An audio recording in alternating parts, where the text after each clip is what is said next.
Ang sulat ni Pablo sa mga taga-Galasya. Unang kabanata. Mula kay Pablo na isang apostol, kasama ang lahat ng kapatid dito, ang pagka-apostol ko ay hindi galing sa tao o sa pamamagitan ng tao, kundi sa pamamagitan ni Hesukristo at ng Diyos Ama na muling bumuhay sa Kanya mula sa kamatayan. Mahal kong mga kapatid sa mga iglesia diyan sa Galasya, sumainyo nawa ang biyaya at kapayapaang galing sa Diyos Ama at sa ating Panginoong Hesukristo. Inialay ni Kristo ang sarili niya para sa mga kasalanan natin, ayon sa kalooban ng ating Diyos at Ama. Ginawa niya ito para mailigtas tayo sa kasamaan nitong kasalukuyang mundo. Purihin natin ang Diyos magpakailanman. Amen. Iisa lang ang magandang balita. Nagtaka ako dahil ang dali ninyong tumalikod sa Diyos na tumawag sa inyo sa pamamagitan ng biyaya ni Kristo. Bumaling kayo sa ibang magandang balita na hindi naman totoo. Ang totoo, walang ibang magandang balita.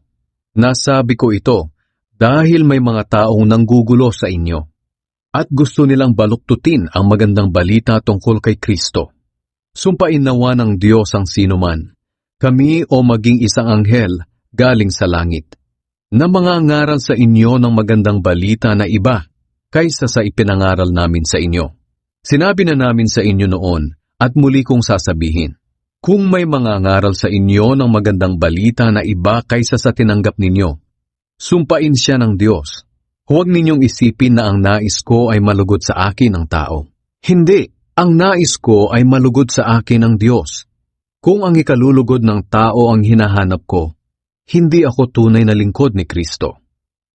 Paano naging apostol si Pablo? Gusto kong malaman ninyo mga kapatid na ang magandang balitang ipinangaral ko sa inyo ay hindi gawa-gawa lang ng tao. At hindi ko rin ito tinanggap o natutunan mula sa mga tao, kundi ipinahayag mismo sa akin ni Hesukristo. Alam naman ninyo ang dati kong pamumuhay noong kasapi ako sa relihiyon ng mga Hudyo. Inusig ko ng lubos ang iglesia ng Diyos at sinikap ko itong lipulin.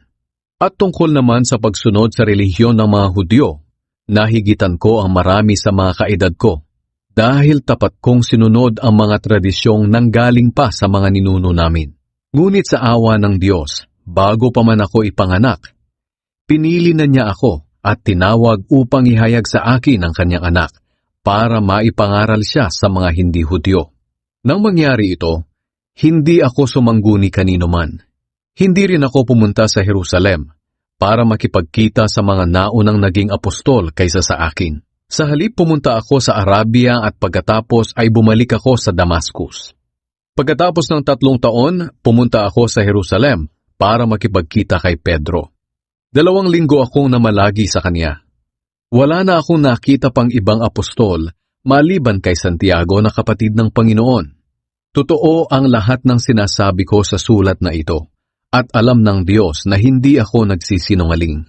Pagkatapos pumunta na ako sa Syria at Cilicia. Nang panahong iyon, hindi pa ako personal na nakikita ng mga iglesia sa Judea na nakay Kristo. Nabalitaan lang nila na ang dating umuusig sa kanila ay nangangaral na ngayon ng tungkol sa pananampalatayang sinikap niyang puksain noon. Kaya pinapurihan nila ang Diyos dahil sa ginawa niya sa akin.